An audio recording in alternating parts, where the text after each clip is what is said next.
Narito ang mga balita sa araw na ito. Trump, nagpa-presscon sa kanyang golf resort.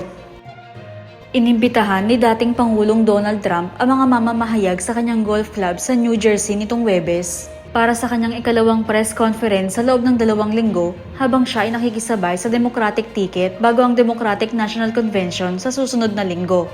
Makikipagpulong si Trump sa mga mamamahayag habang pinatitindi ang kanyang pagbibigay ng kritisismo kay Vice Presidente Kamala Harris dahil sa hindi pag-host ng press conference o paggawa ng mga interview mula nang tapusin ni Pangulong Joe Biden ang kanyang re-election campaign at i-endorse siya bilang kapalit.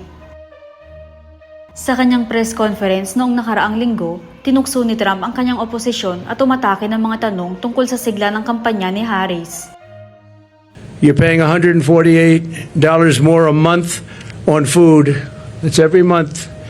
Average family, because Kamala and her ideas, and Joe Biden too, I mentioned him, but he's sort of gonzo.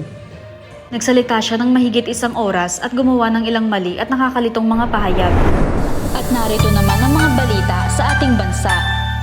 Ugnayan ng Pinas at Singapore, mas palalalimin. PBBM. Nagpahayag si Pangulong Ferdinand Bongbong Marcos Jr. ng pagbisita ng Pangulo ng Singapore na si Tharman Shanmugaratnam ay muling makakapagpalalim ng ugnayan ng dalawang bansa dahil pinapakita nito ang matibay na pagkakaisa sa pagitan ng mga Pinoy at Singaporean. Your visit is a testament to the strong bond between our people in each other countries over the years. As proof of this kinship, I recall we only recently met in Singapore at the end of May, where I had the privilege to deliver the keynote message at the 21st edition of the IISS Shangri-La Dialogue. And here we are once again, 2 months later, rekindling our personal ties and strengthening our countries. Saad ni Marcos.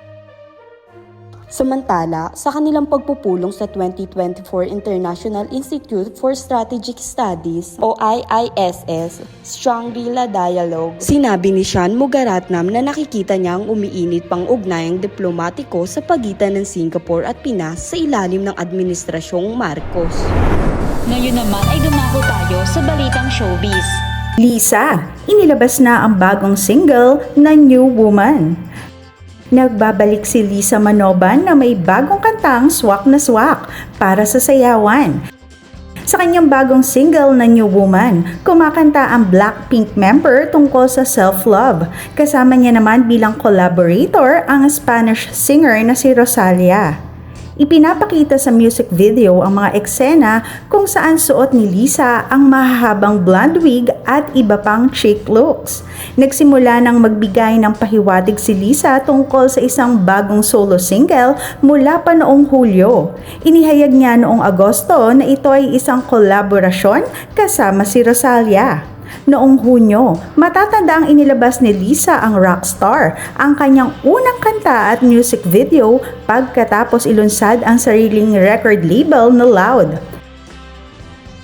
Para sa MTV Video Music Awards 2024, nakakuha ng 4 na nominasyon ang Blackpink member para sa Rockstar, kabilang ang Best K-Pop, Best Choreography, Best Art Direction at Best Editing. Ako si Jenny Rose Albason, nag-uulat.